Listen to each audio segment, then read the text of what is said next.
The presenting sponsor of Moon Tower Soccer is FVF Law. To find out what makes FVF a different kind of injury law firm, you can visit fvf.law. Hello, friends. Thanks for listening to Moon Tower Soccer. This week, we're going to review Austin's U.S. Open Cup victory over San Jose. We'll discuss the league draw against New England, and we will preview the LA Galaxy match, as well as some other Austin FC news, including some juicy incoming and outgoing transfer rumors. My name is Landon Cottom, and I'm joined, as always, by Mr. Jeremiah Bentley. Hey, everybody. I'm Jeremiah Bentley. And Landon, I see in the notes that this opening thing says I scored another goal. I have not scored any goals, so therefore I could not have scored another goal, which leads me to believe you have a story about scoring another goal, I'm assuming in your weekend rec league. I didn't write that. I wouldn't have written that in the notes. It's not a very humble thing to do. So, okay. You Sorry. must have read about it in the newspaper or something. But I did score a beautiful curling goal that kissed off the crossbar from 19 yards out. This, mind you, the reason I'm bragging is not because I think I'm good. It's because I've scored 3 goals in 11v11 soccer in my entire life. And this was one of them. But yeah, there's a pass gets deflected, is rolling across the top of the 18-yard box, falls to me. I settle it, hit it. It's curling. The keeper gets a hand to it, pushes it onto the bar, and it sneaks in under the bar. You may read in the newspapers where you read about this goal that the goalkeeper was maybe close to 60 years old and maybe about 5'5". You may also read in the newspaper that I kind of scuffed it and didn't really hit it the way I was meaning to, and that's why it ended up going where it was going. But don't believe those things because they're not true. Well, so now that I think you have enough goals that like we kind of have a theme across them. Like, 1, do you have like a go-to move when you score? And 2, is there a player that you would most compare yourself to when scoring goals? I won't tell you what Eric Goodman wrote in the Chronicle about it because I want to surprise you with that. But my main go-to move is just a shocked look on my face that it actually happened. And what was the other question? Sorry. Oh, is there a player that you sort of model your goal scoring prowess after? You think about like, oh, that is clearly a blah blah blah goal. This one, we'll say someone like Carlos Heel, like the perfectly placed ball that was impossible to get to. The second goal I ever scored was a very Alex Ring goal, where a shot got deflected out to the top of the box and I hit it just inside the far corner. The first goal I ever scored, I believe we talked about it on the show, I almost hit it over the crossbar from about 1.5 yards out. So that would be Emiliano Rigoni. Oh yeah. Memories, man. Yeah. Well, good for you. Good for you. You're developing a trend now. All right, let's get into the story of the week here, Jeremiah. Where should we start? Well, I think we have to start with, this is sort of a tale of 2 very different matches of the week. The positive one is the match on Tuesday, which came out the day we released last week's show.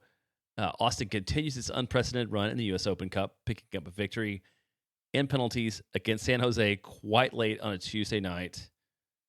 I love this team. I love this game. I might have been struggling a little bit to stay awake all the way until the end, especially because I feel like extra time didn't have a lot of exciting things happening until we got to PKs. But then they failed to capitalize on that momentum at home with a match on the weekend.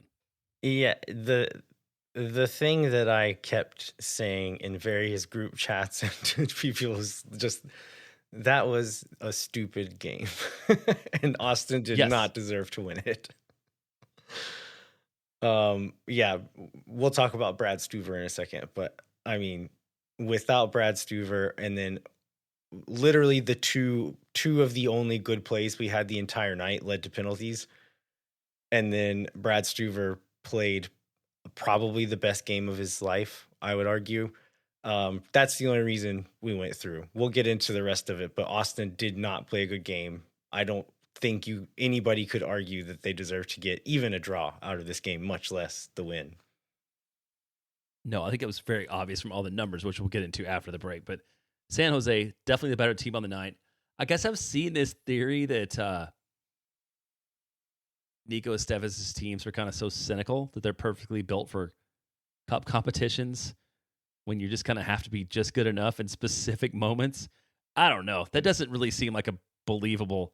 Nobody should have that strategy if that's a strategy. That's not a winning strategy. Yeah, I mean, I think you could say that if we sat back, defended really well, got a couple of set piece goals. That's not what happened. Austin was trying to play a game here and just could not do it.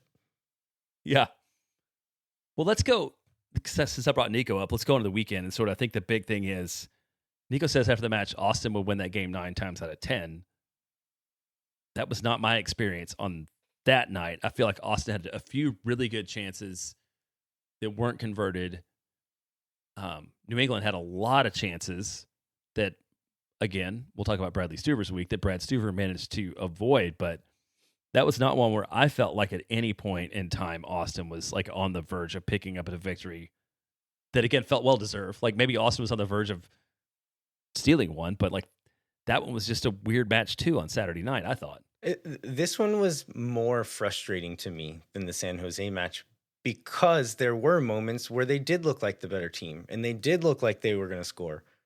And it didn't happen a couple of times. We'll get into those specific moments, but I think it is fair to say that Austin was maybe a little bit unlucky with some of the chances that didn't go in. But even if you think you deserve to win a game, you still have to go and win it. Like you are still tied. You need to act like you're still tied.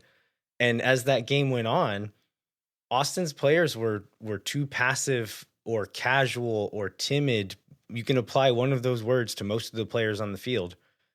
And not playing balls into open spaces when they were there. And it just seemed like the last 15 to 20 minutes that whatever bite we did have earlier in the game was not there anymore. And it wasn't because like New England did make some changes after halftime, but they were not so drastic that there were not opportunities there to be taken. And Austin was just so slow and passive with the ball that they were not taking those opportunities that were being given to them.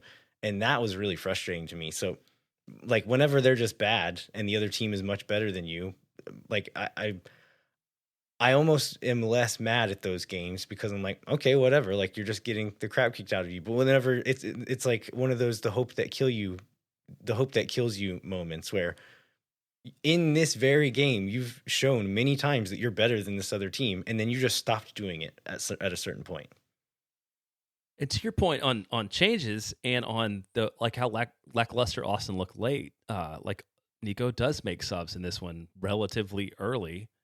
And like the subs just never really connect with the guys that are in, but it's not like these are guys that had just like been playing a ton and running all around the field and like got leggy. It's just like they got lazy or disconnected or whatever. I don't know what the perfect adjective is, but yeah, that one was super frustrating too. Yeah, this was one where he said this after the game that a lot of the subs and the starting 11, we'll talk more about the starting 11 in the second segment, that this was dictated by fatigue and guys having played a ton of minutes in a really intense game in San Jose. And so there's been several games where momentum starts to drop. It looks like guys are getting tired and it looks like there needs to be some changes made. And Nico maybe waits 5 minutes too long to make them. In this one, he did make them early, but it was because he was kind of forced to when Austin did have that momentum. And so if you just said like, oh, let's get Owen Wolf on the field as soon as we can. Let's get these guys on the field as soon as we can. But in a game where Diego Rubio has been the best player on the field, it kind of goes against that. But I think there's logical reasons for the changes. They just kind of didn't work the way that we have wanted them to in other games and had to be made for different reasons than they were in other games. Well, we've talked about him sort of in passing a couple times, but I feel like we can't get out of this opening segment without saying, all hail King Bradley Stuver. Maybe the best week of his life in terms of outcome. So I think he saves has 9 saves in the first match, makes MLS Team of the Week first in the second match for keeping a clean sheet against a lot of really competitive shots. I don't remember exactly what his record is like in PKs, but he's done it like twice where we've gone to a penalty shootout, and I think like maybe turned 3 away in both of them. But like the man is just a machine when it comes to crunch time. Yeah, I think the San Jose game before penalties, I think you could still argue that's one of his best games ever, and then the penalties push it, in my opinion, to his best game ever. Do you think there's an argument against that, or is there any that come to mind that you think could be argued as better than that one? No, I feel like it's given the result out of it too. You know, the fact that it was a meaningful game, it led us to something bigger. Like I don't know how you can that you can say you had a bigger, more important game. Would you say that Brad has big hands? Brad, big hand. Part of the secret, right there. Yeah, it just immense. And this team would be, I mean, for years this has been true, but this year, especially when we are not scoring goals, the worst goal scoring record in the league, Stuver has kept us in games that have ended in draws that probably should not have. And this New England game, again, was really, really good. But the fact that it came after that San Jose game makes it look kind of routine in comparison. Well, now that we've done this, let's kind of hit the high points. Let's go ahead and go into our first break, and then we can get into details about both of these matches before we do some news and do a preview for the LA Galaxy match, which is coming up on Wednesday. So it'll be very, very soon for those of you that are listening on Tuesday or maybe even on Wednesday. Yeah, hang tight. We'll be right back with all that.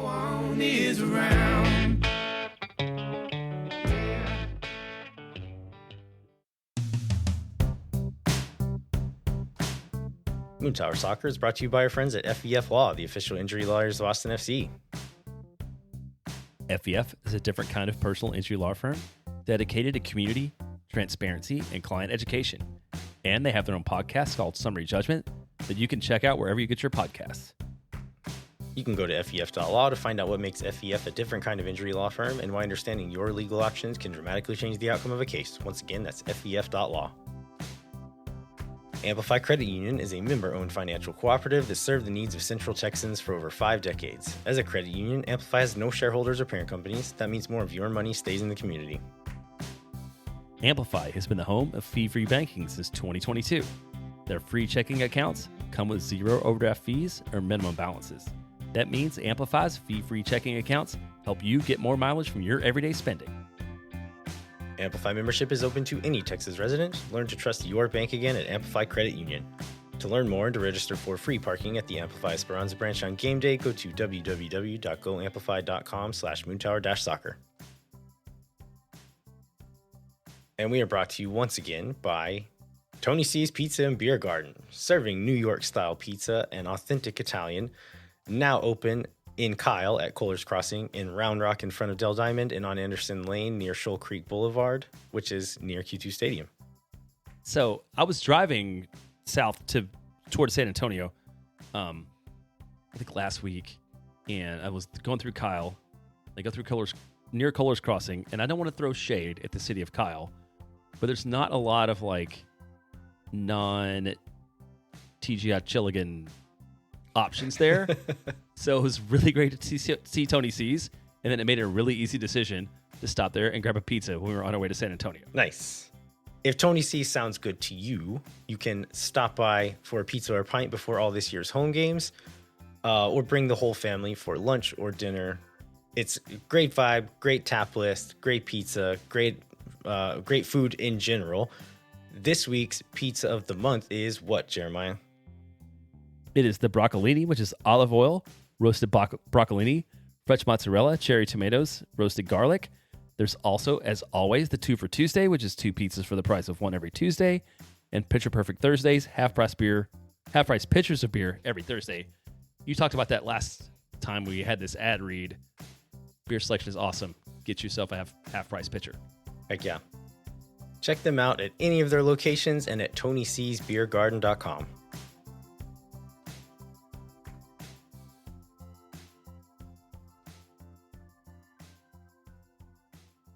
All right, we are back. We're going to talk through the San Jose Earthquakes games. We'll talk through the New England Revolution games.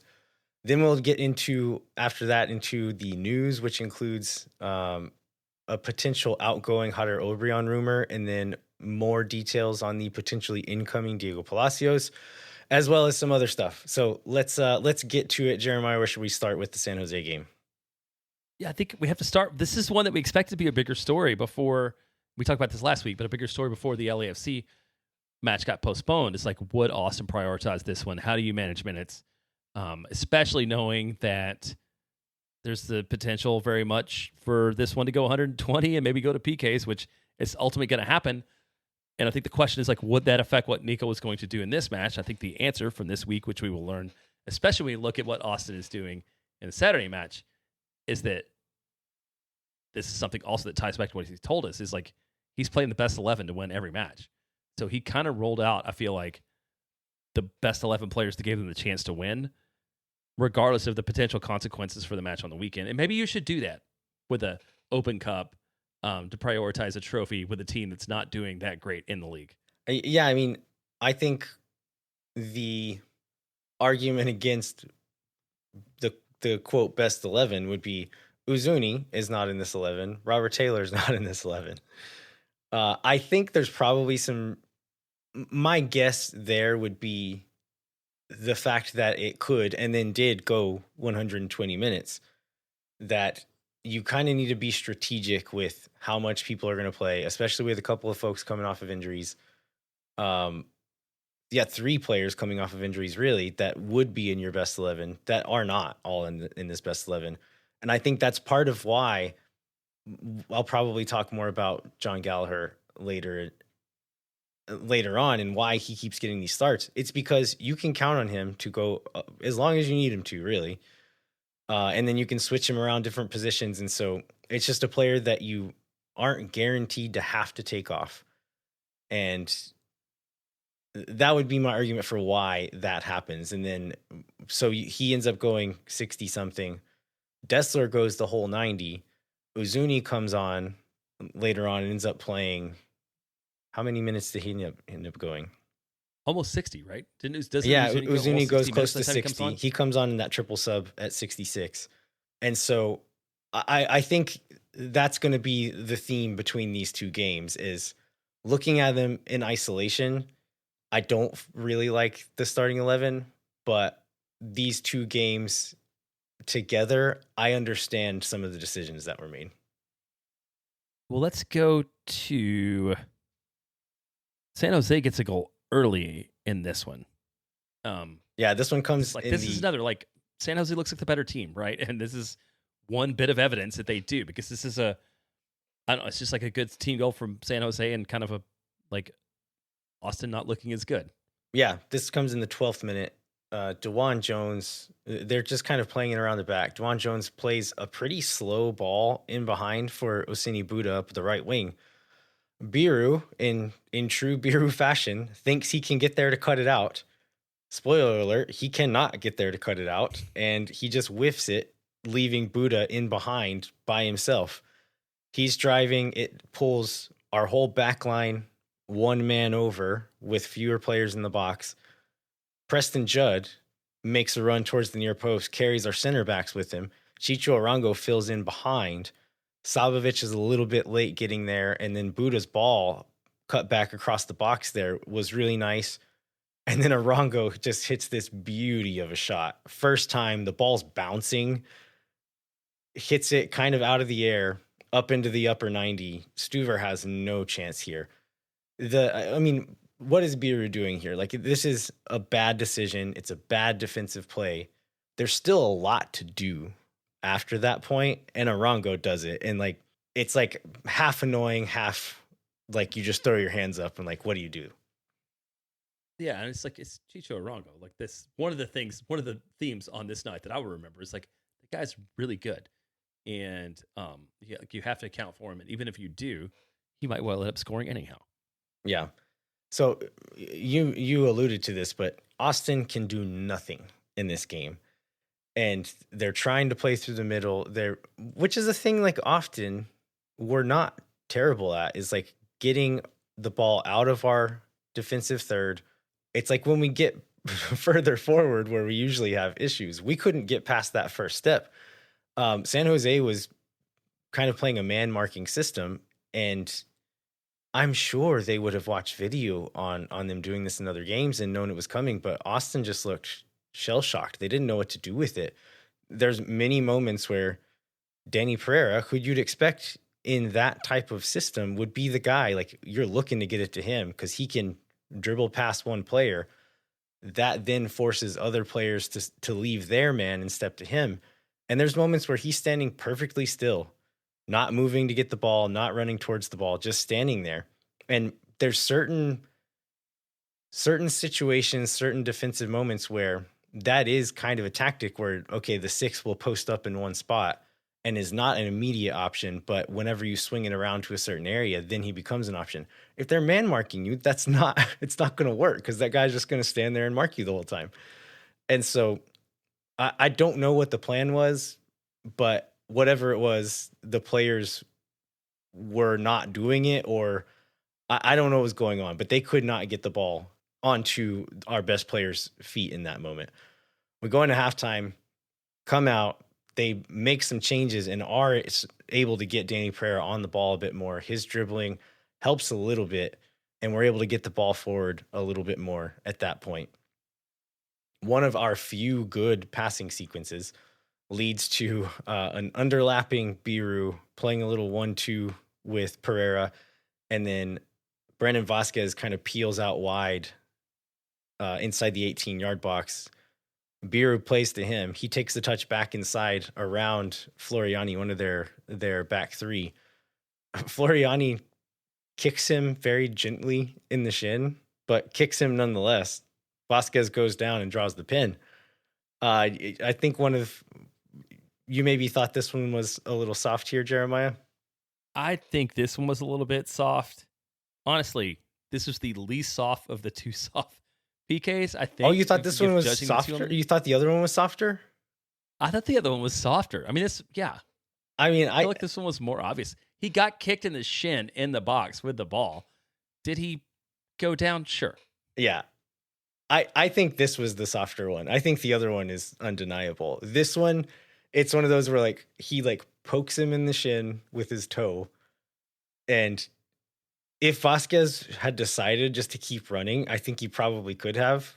But when you kick a guy, it's a foul. Like you get nowhere near the ball and you kick a guy in the shin, they're going to call the foul.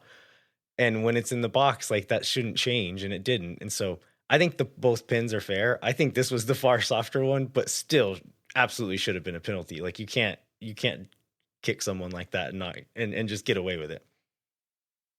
Yeah, maybe my memory is like I was just going back and watching through the highlights from this game, and I mean, it's knowing what's going to happen 6 minutes later. I mean, it's like it just incredible emotional run after the fact. Yeah.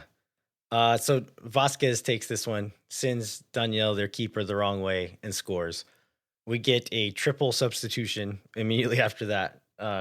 Gallagher, Sabovic, Bukhari out, Rubio, Taylor, and Uzuni in.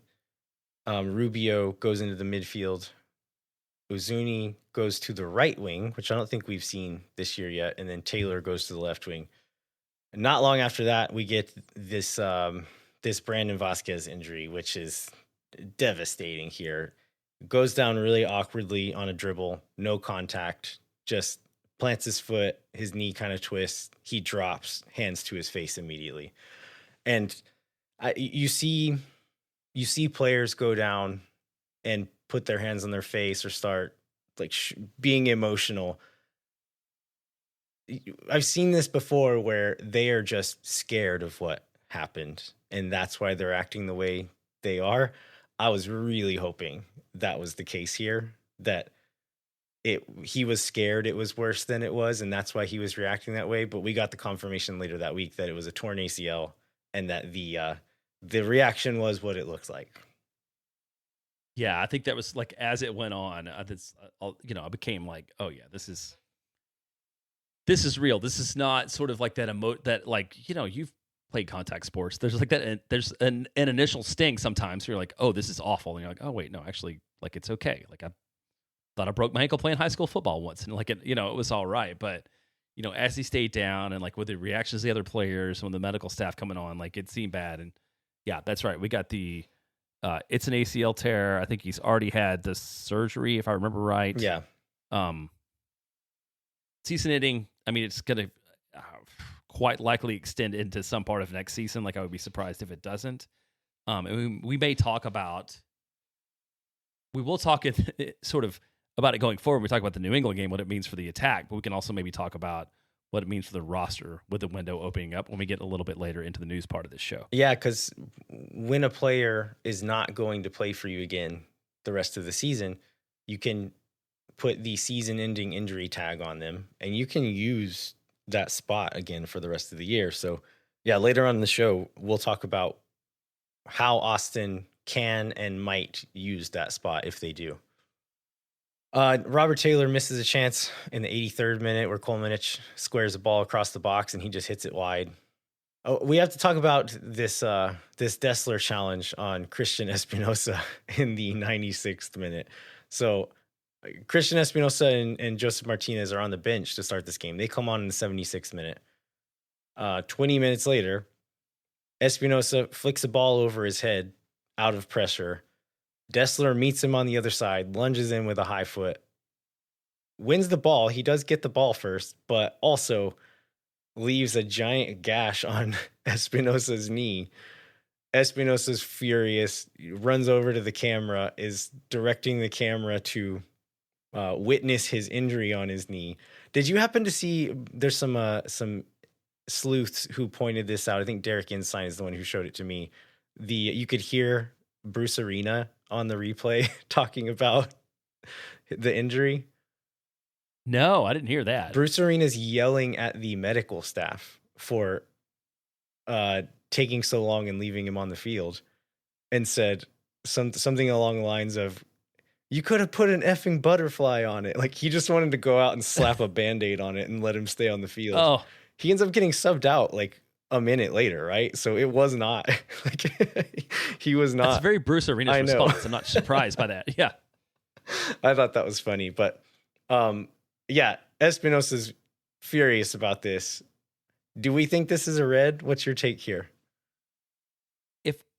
If I was doing this podcast and I was a San Jose fan, and that had happened to Brendan Vazquez or Mertu Uzuni or Owen Wolf or somebody, like I would be pretty grumpy about nothing coming out of that. Like, because I mean, he did get ball. We've talked about that though. Like he did get some ball, but his boot was high and he got it into a guy's leg.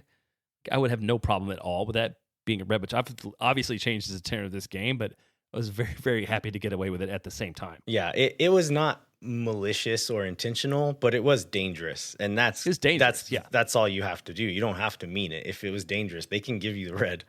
I've heard other arguments that Chicho Arango should have had like 4 yellows for dissent throughout the game, and that's how you justify it. I mean, maybe, but I think we got away with one here. The ref was bad throughout the whole game. We lost some of those decisions. I think we won this one. Yeah, and one other thing that this brings up is I feel like in terms of on-field rivalry, like the things that keep happening between Austin and San Jose, like it feels like the most natural one that has developed, right? It's not like just based upon geography or some made-up thing or whatever, but like every time Austin, not every time, but almost every time Austin plays San Jose, like crazy stuff happens. People have emotions and feelings. Like Brad Stuver's like punched a guy, or not punched a guy, but like knocked a guy over. Like there's been a lot that has happened between these two clubs since Austin came into the league. And nobody's like expecting that to happen or telling them that it should happen in these games. It's just happening. I think the players and the team now knows that, like, okay, we're supposed to hate Dallas, so we're going to hate Dallas. We're supposed to hate Houston, we're going to hate Houston. There have been things in those games that have added fuel to those fires. The San Jose one needed no stoking. It just happens every time for whatever reason and is continuing to happen. So we are going to play them on Decision Day, the last regular season game of the season. Given where we are at and where they are at, there's a very real possibility that game is going to mean a lot for both teams. That could be fireworks. Yeah, I can't wait. And it's one of those like why Decision Day is at Austin, San Jose, like where they like you said, where they're on the table and sort of the emotions of it, we could see a lot. Okay, so Desler stays on the field, gets away with the yellow card. In the 99th minute, Joseph Martinez has his shot pushed onto the bar by Stuver. There's a few shots blocked by Austin FC defenders in the box, but the ball keeps falling to San Jose players. Benji Kukanovic hits a shot, kind of blind. It seemed kind of hopeful, but somehow sneaks between 4 Austin FC defenders. And because it went through so many players, Brad Stuver does not see it. If you watch the replay, he doesn't react until the ball is about 2 feet away from him. And so he has no chance of stopping it then and sneaks past him for them to go up 2-1. Uzuni ends up heading one in off of a rebounded corner. He's offside. Then Austin's able to tie it up in the 115th minute. So this is an Austin corner, headed out of the box, falls to Owen. Owen takes a step forward and winds up to shoot. Mark Anthony Kay steps to him, and Owen's like reflexes, his quickness is why he's been such an asset. And so he clocks Kay stepping to him, and instead of shooting, swivels his hips around, touches the ball wide, and then steps in between Kay and the ball. And Kay's leg catches Owen's leg. It's not a hard foul, but he stops his leg from moving forward. Owen goes down. Clear pin in my book here. Vazquez is out, so Uzuni steps up to take this penalty. Danielle guesses the right way on this one, but Uzuni's take is good enough that it still beats him, and he doesn't even get a hand to it, I don't think. So 2-2. Austin's able to withstand some pretty sustained pressure from San Jose for the rest of extra time, and it goes to penalties. You said you were struggling to stay awake here. What this was one where again I was just kind of laughing. I'm just like it was a little bit like the El Paso Open Cup game where I'm like, I was mad 90 minutes ago, but now this is just funny to me. It's just we've reached like the absurd, the carnival of the absurd here. Yeah, I think so too. And obviously, once we get to PKs, I was not struggling to stay awake. But like during that, there's like a run there from like post injury to about 110 minutes in before the first Austin goal. Where I'm like, I don't know. And then when San Jose scores, I thought that we were done for sure because I felt like we shouldn't have even been in a position to get this game to go into extra time. So like we get to PKs and you got Brad Stuver. My question, because this is a team that cannot score goals, is like I had a lot of confidence in Brad to save 1 or 2 San Jose shots. I did not have a lot of confidence in Austin to put 5 balls on frame, much less whether they got saved or not. Yeah, I mean, I wasn't super nervous just because, and I'm not on the team. I'm not saying the players weren't nervous. They probably were. I felt like we were so playing with house money that like I wasn't nervous. I was like, if we lose this, we deserve to lose this game. So I'm not going to feel that bad about it. It's probably the right thing to happen at this point. And so I wasn't nervous. I'm sure the players didn't feel that way, but we, like you said, we have Brad Stuver on our team. So I like felt okay going into this, even though the players they have on the field taking these shots and the players we have on the field taking these shots, I would take theirs 10 out of 10 times. So the first one, steps up, Chicho Arango, and Stuver saves it. This was, sometimes a keeper just dives one way and guesses, and the shot happens to go that way. This one was, not a great pin from Arango, but if you watch Stuver on this one, he does a great job. Arango does one of those like stutter step walk-ups to the ball. and then he does a big hop. And the guys who do those big hops, they're trying to get the keeper to bite one way, and then they're just going to slot it the other way really gently. That's what Arango thinks he's doing here. So Arango takes his hop. Stuver jukes really hard to his left, and Arango sees it, plays it to Stuver's right, but Stuver was playing him the whole time, so he just steps hard one way and then dives the other way, and Arango's shot goes straight into him. But I like playing the penalty game. There are guesses, there is luck involved. This is one of those moments where Stuver played it really, really well, and it paid off, and he saved it. Did you think he was off the line? I mean, Chicho Arango sure did. I mean, yeah, I know he sure did. And in the moment, it's when I saw the first replay, I was like, "Crap, this is a great save," and Chicho's going to get another shot at it. Chicho Arango was personally sharing screenshots on several social media sites, and as players should do, right? We talk about it all the time. It's a good idea. Players should be very heavily invested in social media. Yeah, great idea. Always works out really well. There is a shot that looks like Stuver's foot is off the line. It is reviewable too, so they looked at it. I think, and Stuver actually chimed in on some social media. I don't remember which site this was on. Where I think someone was saying like his foot has to be on the line, and Stuver's like, well, your foot can be over the line. Like it doesn't have to be touching it. It needs to be like over the plane of the line. Stuver's right foot, like his heel is up.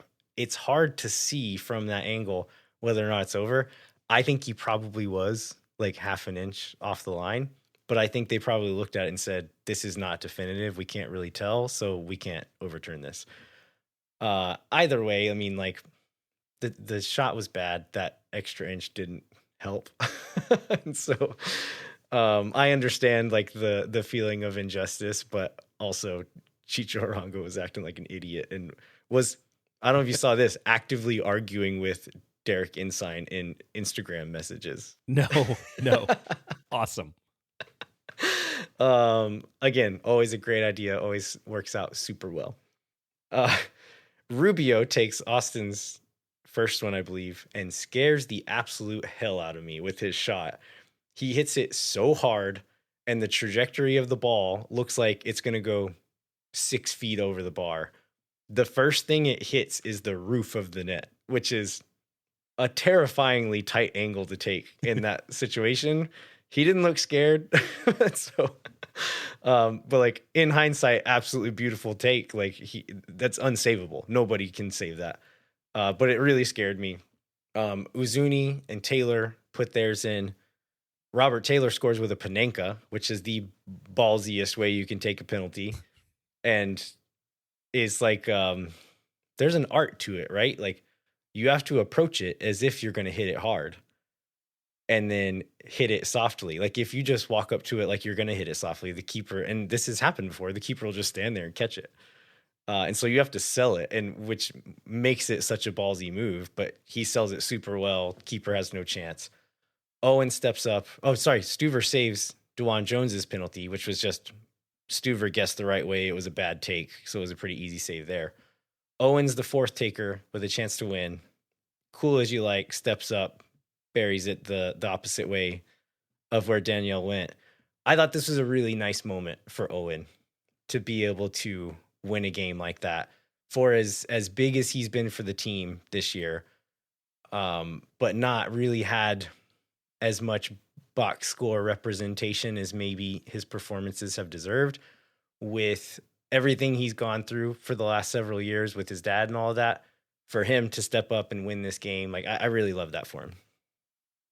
Yeah, and I would say when I talked about my concern being that Austin would have five guys who could put the ball on frame, guys like Diego Rubio and Robert Taylor are the ones I was worried about. I was never worried about Owen Wolff. Like, maybe the keeper guesses right and makes a good save and gets to it, but like I don't know. I have faith in that young man that he's not going to screw it up. Yeah, a lot of it is about confidence, right? Like penalties, there's skill to it, but a lot of it is confidence and just believing in yourself, not showing fear in that moment.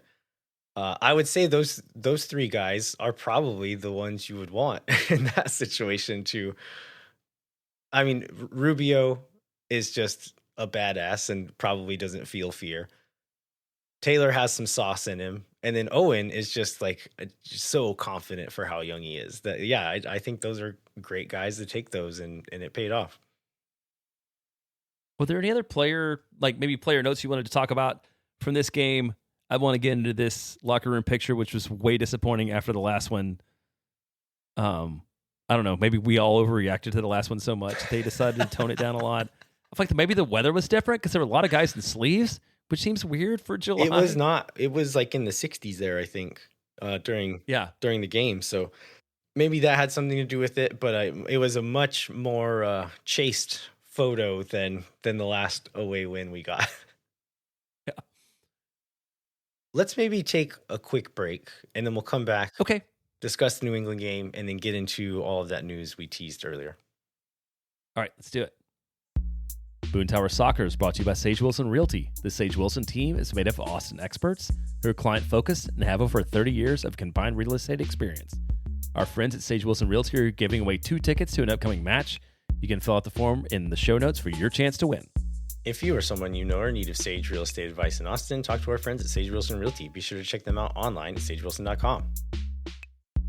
Our premier sponsor is McGuire Woods Consulting, helping clients in the public affairs space from lobbying at the local, statewide, and federal level to digital and communications campaigns across the country. McGuire Woods Consulting has offices in 10 of the cities and is proud to support Moon Tower Soccer and Austin FC because they're going to win the U.S. Open Cup regardless of how much they deserve it at this point. Right, exactly. Doesn't matter. Trophies are trophies. That's right. Contact our friends at McGuire Woods Consulting at mwcllc.com for more information. We're also brought to you once again by St. Blaine's Hot Sauce. You can find them online at stblaineshotsauce.com, where you'll find their farmers market appearances. It's most Saturdays in Sunset Valley, second Saturday market days in Georgetown, as well as a few other places. Find their social media accounts. Find their website at stblaineshotsauce.com. Blaine and his wife have a really interesting story. So they actually ran a barbecue restaurant in Santiago, Chile at one point. Oh, wow. And just the hot sauce is an interesting thing to make and like take some craft and a lot of history and culture behind hot sauces, depending on what kind you're making and where it's coming from. But his cooking background is quite varied and has experience cooking for folks in various different countries and learning what flavors people like in different countries and all that. So they have a really wide variety of sauces available, and all of the ones I've tried are excellent. So you should definitely get yourself some. Yeah, that sounds great. And that makes sense because I did notice that. Like when I go to H-E-B, I have like mild, medium, and hot. And you go to St. Blaine's, there's, I don't know, like a dozen options or more. Like there's a lot of different, and to your point, like they're all different varieties from different places. So it's really cool that they're able to do that in an authentic and tasty way. Yeah, absolutely. I did reopen the $10 donation level on Patreon. So if you want to get some of the limited edition Moon Tower Marita and garlic, as soon as we get those back in stock, I'll be sending those out if you want to join up. If that's not in the cards for you, fair enough, but you still want to try this hot sauce, go to stblaineshotsauce.com and either check them out at the farmer's market or order online and try some of this good stuff.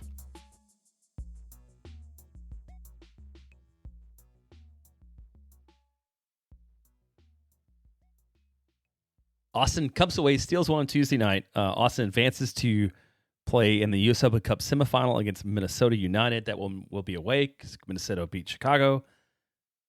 The big thing from this week becomes the question about will we see Brandon Vazquez or not. We got the news a couple days before the match that there's no Vazquez. It's season-ending surgery, as we talked about. Then I think it comes into where are the goals going to come from, because nobody else in the team has more than 2 goals in league play, and nobody... that person who has 2 is also not a forward. So I think a lot of what I kind of thought about and what I've seen from people is like, is this Mirtu Uzuni's chance? Like, is he really best positioned to be a number 9 or a center forward on this team? And like, is this his? I mean, nobody wants Brendan Vazquez to get hurt, obviously, but like, is this maybe the shining light? Is that he gets his chance, he can prove himself somewhat. Maybe he gets sort of off his goal slide, and when we get Brandon back next year, there's a way to play together. But I think that was one of the most interesting things going into this match, but really for the rest of the season for Austin FC, not just for this New England match. Yeah, and to the question, is the number 9 Uzuni's best spot? I would say yes, but the issues that have existed for Austin will continue to exist for Austin. In Spain, Uzuni was the kind of striker where they would play him past the last man into space, 1 or 2 touch finishes. That was the kind of striker that he was. With Austin still not having a clear chance creator or a consistent chance creator, that's still going to be an issue. I also a little bit not even concerned, but curious to see how Austin approaches games with Uzuni at the 9, because he's just a very different player from Vazquez, and not in a better or worse way. He's just different. Vazquez is a big body. They can play target balls to him, hit him in the chest with a long ball. He'll bring it down, play it wide, and progress the ball that way. He likes to drop in and play in that combination area in hold up. Uzuni is a guy who likes to stretch, likes to run vertical, and he can do the other stuff, but it doesn't come natural to him. It's not his strength. And so that's going to be interesting. In this New England game, I think that worked some. I think there's going to be other games where we'll notice, like, okay, there's a lot of pressure. Austin's struggling to move it around the back. How many times this year have they split 2 lines and played to Vazquez's feet, and he's able to hold it up and play a guy wide, and we have an attack going? Uzuni's not the kind of guy to do that. So I'm curious to see what it looks like in games where that's the way the game is going. That's what the game is asking for. But in games where we can get in behind, there's space behind, there's that's kind of the game plan, is to play more vertical. I think he will be an asset there. That showed up in this New England game. He didn't finish any of the chances, but he did get into spaces to get several shots off from dangerous areas.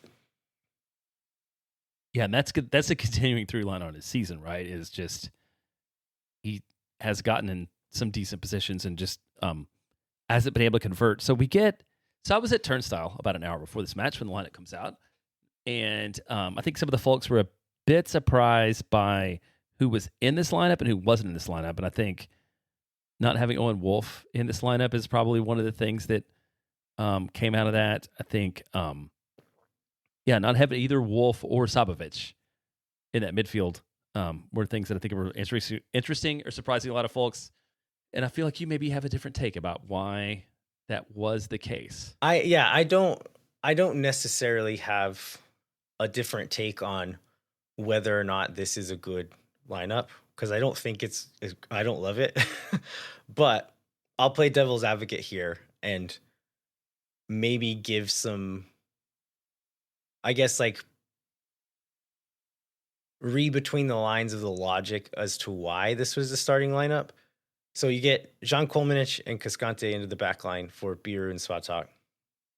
Ilie in the midfield for Sabovic. Rubio in the midfield for Owen Wolf. And then Uzuni steps in at the 9 for Brandon Vazquez.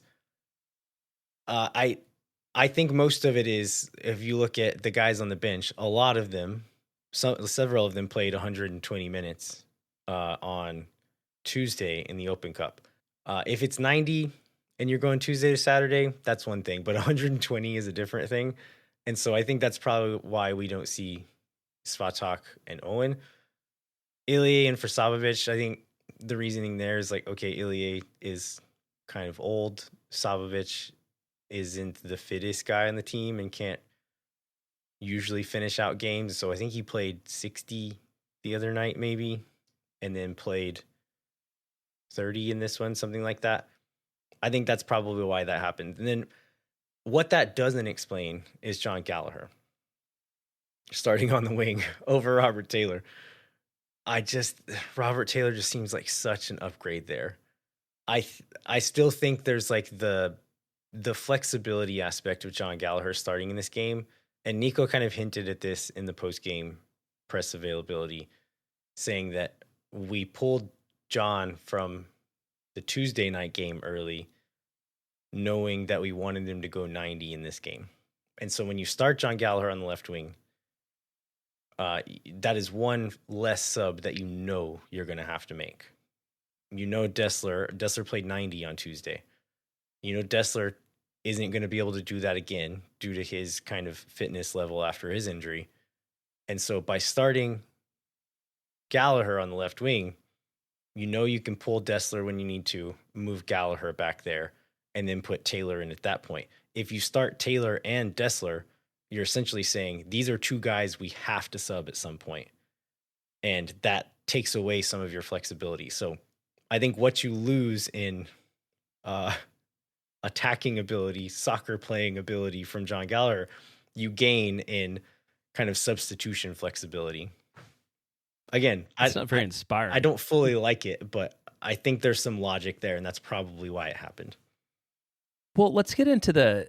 We were going to talk about this after, but there's these comments after about Robert Taylor, like from Nico, and I think it's been maybe in both matches, and maybe going back to another week. Like, is there something else going on with Taylor that we haven't seen? Like, is he not working hard in training, or is he? There's this thing about like that Nico talks about, and I know languages, the specificity of certain like adjectives in language are tough, but he talks about like him not like earning or deserving or like having to come get a spot. Like, is there something more that we could read into this than like what's at the face of this? Yeah, that's my question too, because in the midweek media availability and then post game after New England, there were questions about why Taylor hasn't been starting. And in both of those, Nico has essentially said, like, yeah, Taylor's a great player. We're going to need him. He has all these great skills. But then he'll talk a while, and then we'll come back to saying something along the lines of, you have to deserve it. You have to earn it to be in the starting 11. And he's never said it directly about Robert, but it's always been in his response about a question about Robert. And so I don't know what's happening. If it's a fitness thing, if he doesn't think he's working hard enough to get fit enough to be in the game, if there's something else going on, but for whatever reason, Nico seems to be hinting at the fact that he doesn't believe Robert Taylor deserves to start for one reason or another. I don't know what that is. Maybe there is something we don't know about, but as far as on-field play, I think it has become extremely apparent that he is an upgrade on that left wing. Yeah, I agree with that. So I think we can get into like some of the match events. This section is very empty because you sort of talk about goals, which there weren't a ton of. I think just at a high level, like Austin looked pretty good on the night. Austin has more possession, more shots. I think he had like a higher X goal depending on where you look. Like I feel like they had more dangerous shots. They had a couple really good opportunities, at least a couple, both from Mirto Uzuni and from some others. But you know, it ends up being a 0-0 draw. And like nothing comes out of it. And this is one where I think everybody has to be disappointed with the outcome of the match, thinking about how this is one of those, like a team that's not very good in the Eastern Conference that we just talked about this a week ago.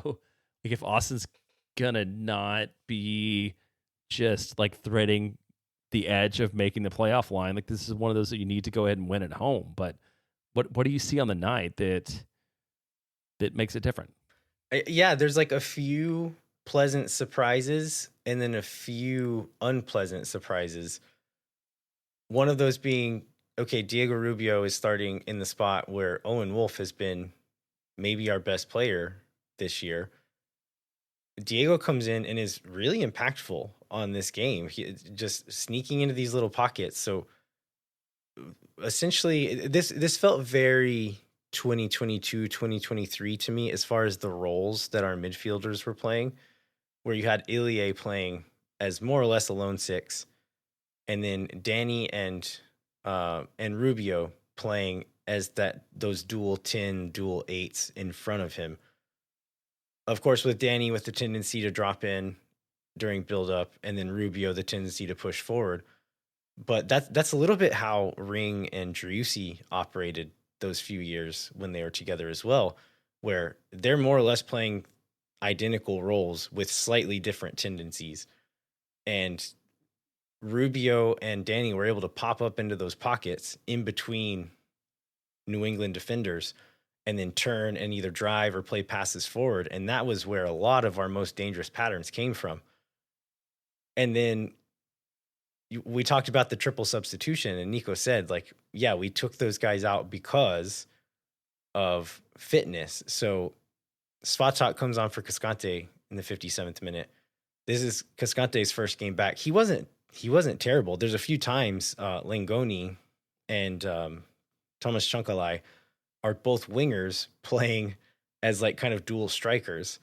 So they're not true strikers, and I think they had some deficiencies in certain areas, but where they kind of shined on this night was dropping into space, receiving, turning, and then driving at players, and they could just run past those guys. And so that was where Cascante was showing some weakness there.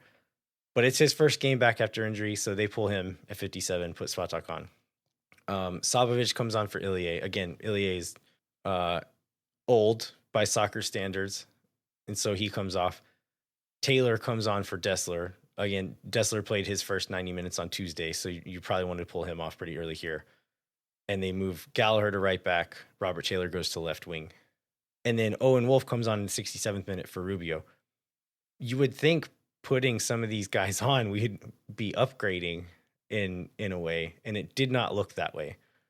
New England kind of adjusted their defensive strategy at halftime, where they were squeezing those pockets, like where Rubio and Danny were receiving past that first defensive line. They were squeezing there a little bit more, but it was still there. Those passes were still on. They needed to work a little bit quicker, play a little bit more bravely in moments, but they were there. And the guys who came on late, I think especially Sabovic, were just too casual at times and not playing brave passes. Kolmanich as well. There's a couple of passes in the second half where you have guys running in space, and instead of playing kind of a brave pass into spaces that have been working for us, he whips in a cross that goes to nowhere. And one time that ends up in a dangerous transition moment for New England. And so it all just kind of fell apart in the second half, especially after those subs for whatever reason. Well, then on the Austin side of things, we talked a little bit about the best chances we had. I think Uzuni ends up having both of the best chances on the night. Do you want to go through maybe you want to go through those and maybe talk about them and how they don't come to pass other than just, well, I think both of them, like the keeper has a role in both of them not becoming goals. Yeah, I mean, the first one especially. So this one is in the first half. Rubio drops deep into the pocket, receives, I think it's from Stuver. Stuver plays between lines to him. Rubio, without looking, whips around, hits a blind vertical pass in behind for Bukhari, in between defenders. So I was trying to watch on the replay how he was checking his shoulder, what was happening there, but you can't really see it. So I didn't get a good look at that, but he knew where he wanted to play it, and it's a really nice ball. Bukhari's in behind, squares it across the box into Uzuni's path, who is running kind of up the middle there. He shoots it back across the grain of the keeper. So the keeper dives to his right. Uzuni plays it to the keeper's left. Keeper's fully extended, and it hits the keeper's trailing foot. There's it's not a bad shot. And I think in a game or in a season where Uzuni has scored 8, 9, 12 goals, we say, unlucky. But in a season where he has, is it one MLS goal? Yes. And there's been several moments like this. It's like we can't keep saying unlucky. And it wasn't a perfect shot by any means. He playing against the grain, like against the dive of the keeper, is a good strategy, but he played it on the ground while the keeper was still pretty close to him. If he lifts it 6 inches, it goes in. If he plays it back across the other side of goal, maybe it goes in. It's a tougher shot there, I think, but you really want him to finish that one, and he just isn't clinical enough there. And then another one later on, this one is in the 81st minute. We're working an overload on the right side. It swings back central to Sabovic. Uzuni makes a good run, kind of a curling run inside the box towards the near post. Sabovic slips him into the box. He turns, smashes the ball over the keeper's shoulder, has the keeper beat, but it's a few inches too high and hits off the crossbar and goes out. There's another one at some point, I don't remember when this one happened, where he kind of gets played in deep and tries to whip around like that and hit it, but just can't get around it enough and hits it really wide. But those are his big chances of the night. The second one, I mean, he has the guy beat. It's a kind of a brave shot. It's where he can't save it and just doesn't get it on target. So again, unlucky, but how many times can you be unlucky? Yeah, and then just one Uzuni note before we talk about other players. So think sometime over the weekend he deleted his Instagram account because people are terrible on social media, which is we're having both sides of this now, right? Like Chicho Arango should not be arguing with people in like great detail on Instagram, and like stop being jerks and sending players DMs about how they're terrible. Like dude's going through a lot. He's not happy that he's not scoring goals. He's got a lot of stuff going on, like with his family and whatever. Like, you know, give the man a break. He's doing his best. So like, we should never be so like we can be angry and frustrated and share on this show in hopefully a constructive way, but like, don't be such a jerk that like you cause a player to delete his social media accounts. Yeah, I at the same time believe that players should not be active on social media, and they should not listen to our shows. It's fair. But also, I wish we lived in a world where they could do those things and it wouldn't be such a negative effect on their mental health. Yeah. The one other moment in the game I wanted to talk about, I don't know if you have others, but like Owen, so obviously trying to draw a pin at 75 to the point where he'd like almost broke the fourth wall and turned around and smiled at the camera to make sure we all knew what he was trying to do. Yeah, he gets a ball inside the box, and I mean, I understand why he does what he does. It is soft contact. To his credit, there was a lot of soft fouls called in this game. I did not like the refereeing in this game. I don't think it is the reason we didn't win, but I did think it had a negative impact on the game where he would call the softest foul in the world, or let a pretty aggressive challenge go and then call the softest foul in the world 5 seconds later. And so I imagine Owen, okay, I won a pin last week, and then this guy's been calling everything. So if I take some contact in the back in the box and go down, he's going to give it to me, right? No, he's not. I don't think he should have, but I think there's a lot of fouls that shouldn't have been called that were in this game. Another breaking the fourth wall moment is, I don't remember when this happened. This is a Langoni chance in the 30th minute where they play between lines to heel, and he kind of one times it into space for Langoni. Julio Cascante is there, but he has no chances. Langoni takes a big touch. He just runs right past him, gets a shot across the face of goal. Stuver goes down, and the ball is just like spinning just enough to take it centimeters wide of the far post.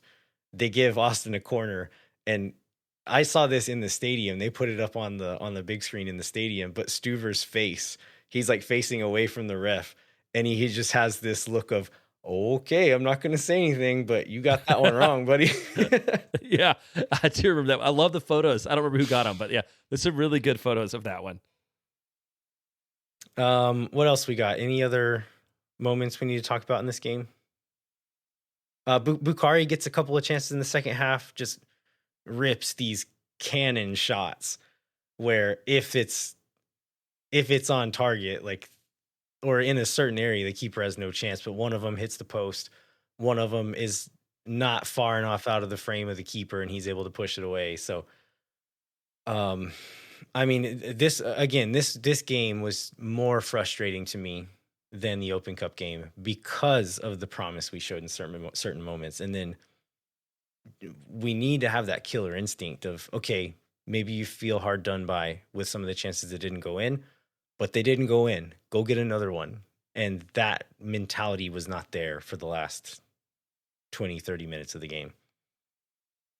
And that is maybe the biggest thing about like Uzuni for the whole year. It's like he continues to seem to let these chances that don't go his way affect him what's the old story? Like, don't let one mistake turn into two or whatever. Like, it feels like that's kind of what happens to him a lot, which I feel bad for him, but that's like something that like he has to get right. And, others have to get right this season trajectory of the season to change a little bit.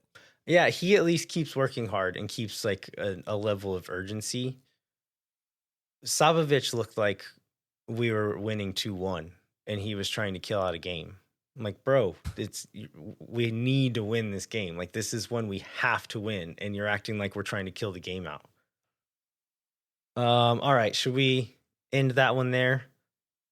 Yeah, let's end that one. Let's go into a little bit of news. We don't have a ton of it, but it's kind of an interesting week. So we get this rumor that the Diego Palacios deal from Corinthians is supposed to be done by the end of the week. I feel like this is one of those that is reported from enough sources in enough different places that this seems real, and not just like aggregator accounts who are copy and pasting from the last guy. It's like several papers and outlets in Brazil with slightly different details in each one or different pieces of information. So it feels legit. Yeah, I don't think we have we've talked about this one before. Like, no question that he makes this team better. On the face of it, then, like, it's possible that this is Austin's last senior roster spot and last international slot, and this is a team that is in need. So that's more my question is, like, where does this leave the state of the roster? Well, I think the other rumor maybe answers part of that question, where I think Verde Nation on Instagram and Twitter is reporting that there's teams in Colombia interested in Jader Obrian. So we talked last week about how Zach from the North End was doing his breadcrumbs Instagram investigation, saying, okay, there's 17 guys on the plane. The two that are unaccounted for are Brendan Heinzike and Jader Obrian. Jader Obrian ended up being the guy not making that shorter U.S. Open Cup roster. During that game, he likes a San Jose Earthquakes post about Chicho Arango's goal. The most charitable of takes here would be they're both Colombian. It was a really good goal. So maybe he's saying like, hey, good job, buddy. Regardless, that is a terrible look and a terrible idea. And I think Jader Obrian is not that dumb to do it. This feels like he's sending a message. And I'm curious if the fact that this is, there's not a lot of places talking about this, right? Like Verde Nation is citing multiple sources. I can't remember the wording. They didn't tag another newspaper or reports from Colombia. I'm curious if Jader Obrian's camp is pushing for this move, or maybe has been pushing for a move, and Austin or Roto are saying like, yeah, find a move, but we're not going to give you away for free. Like, find a move for the right price. So that's my tinfoil hat theory, is that, okay, Obrian gets left out of this match day roster. He's angry. He's now telling his agent like, hey, let's start some stuff on the internet and see if we can force this move through. Yeah, I didn't realize what a common theme that like players on social media was going to be on the show tonight. But given the state of this roster and with Brandon Vazquez out, it's not the worst idea with Galley, Taylor, Uzuni, Bukhari all like able to play the wing, and CJ Fodre as wing well. Spot. And to like Kolmanich has filled in on the wing in spots as well. Yeah. So with Obrian taking a senior roster spot, an international roster spot, and like you said, several other players playing that position, this would open up some flexibility if they were to sell Jader Obrian. He's not been like, I don't think he's a guy, like his numbers aren't so bad, both performance wise and salary wise, that he's a guy like, oh, we just have to get rid of him. But if they're suitors, it would open up some flexibility for Roto to use during this summer transfer window and in the winter window coming up. And so we talked about Vazquez too, and so he's had ACL surgery. So this is another potential way to open up another senior spot in this window, right? Is to put him on the season-ending injury list. Correct. And so as a designated player, you are allowed to fill his spot with another designated player, which might sound exciting on its face, but whenever Vazquez comes back next year and you have 4 designated players, you have to do something with one of them. And so that's where it makes it complicated, is if we find a DP, it's going to have to be someone who's maybe willing to come here for, like, how many games are there after the transfer window? It's like 10 or 12 or something. It's not many, right? Like at the end of it. And so let's say they come in immediately, then there's a handful more that they would be able to play in. But worst case scenario, I think it's fewer than 10 games. If we make the playoffs, then maybe a few more.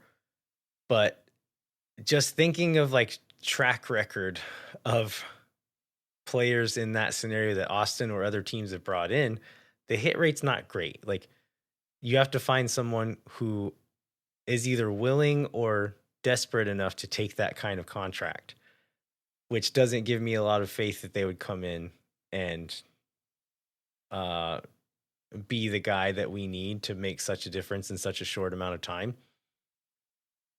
I would almost rather them kind of move up the timeline on other moves that they were looking to fill. So let's ignore whatever rumors or hopes or dreams that we all have and say that there's they're going to bring in like a high level attacking midfielder in the winter.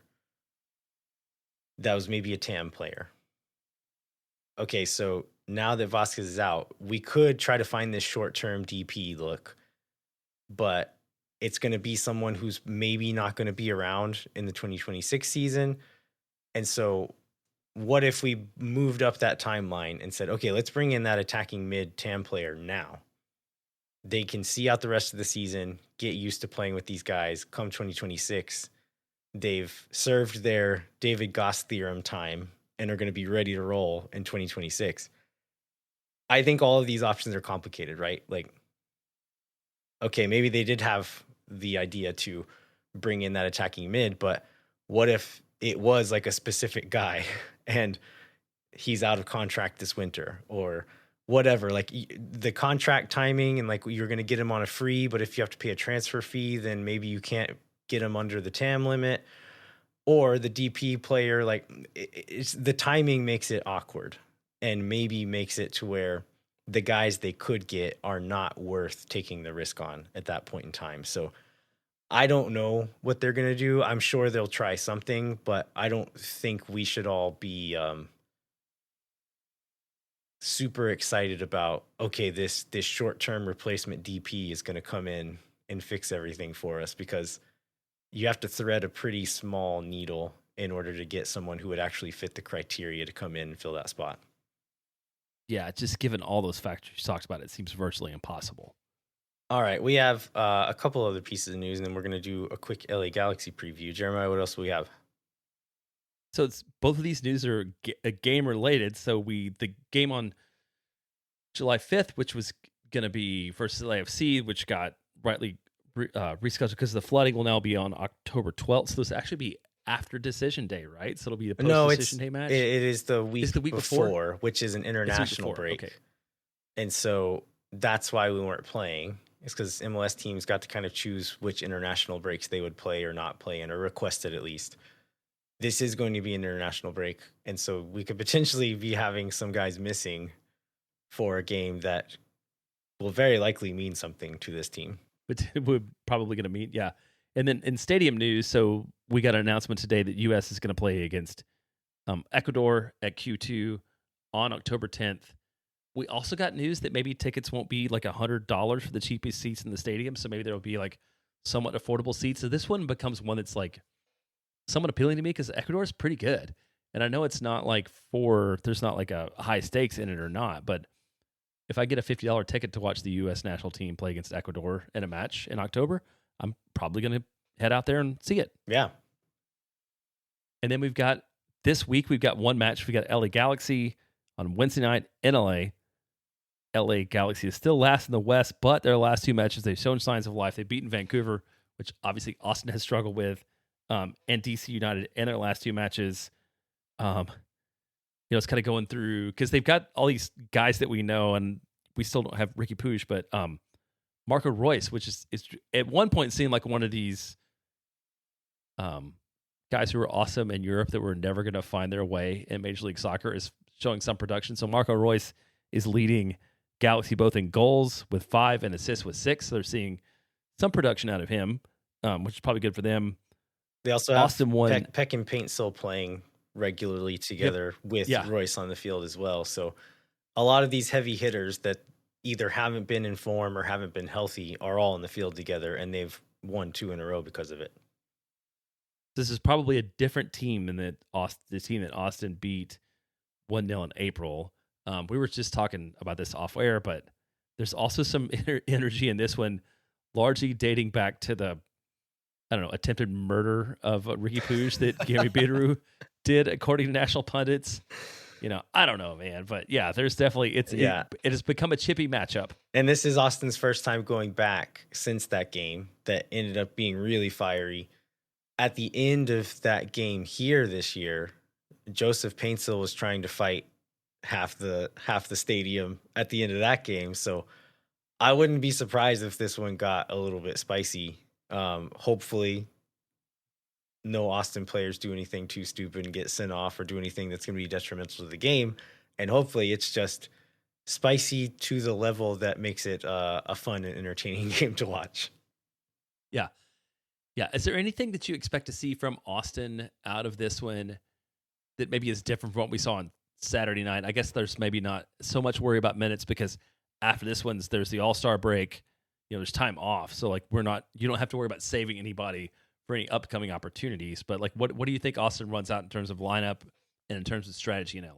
I think tactically they may try something similar to what we saw against New England, where focusing on breaking that first line and then turning and playing vertically quickly, because Austin was throwing numbers forward. It was like late arriving where as they pushed up the field, then the fullbacks would get forward and push up into the attack. And New England played in behind us a few times. Austin was able to deal with it most of the time, but playing in transition, it's one thing when it's Langoni and Chankalai, who are not bad players. It's different leaving space in transition open to Joseph Paintsill and Gabriel Peck. That is deadly. And so by playing that way and playing some of those more vertical moves, you can hopefully spring Bukhari in behind and create danger that way without having to push so many numbers high and leave a good amount of players a little bit deeper for those transition moments. So I wouldn't be surprised if they tried to play a bit more vertically, a bit more aggressive in that way, as opposed to trying to keep the ball, move a bunch of numbers up the field, and leave space in behind for those two wingers.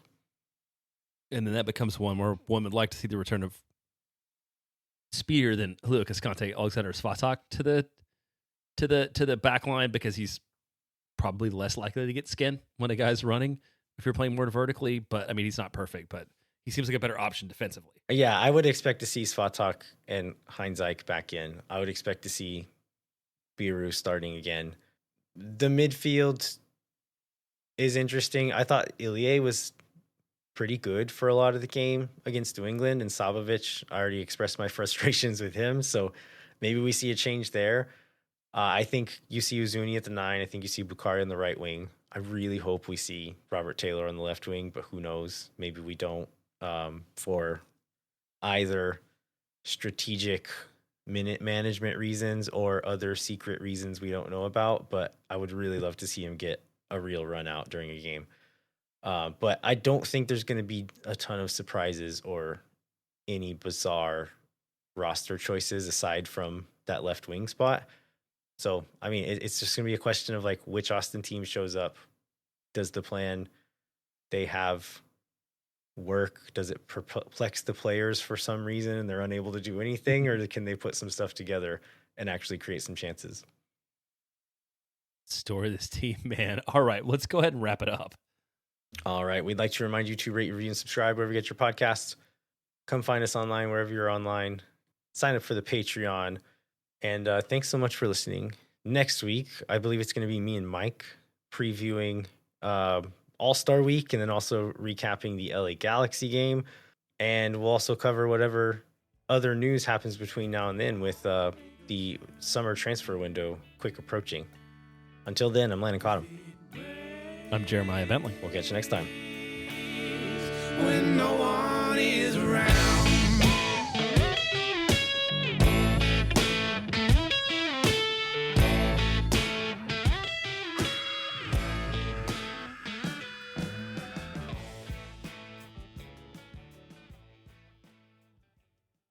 Thank for nothing, see you never. La gente. Oh my God. Because they love the cheap boom boom sauce. Yeah.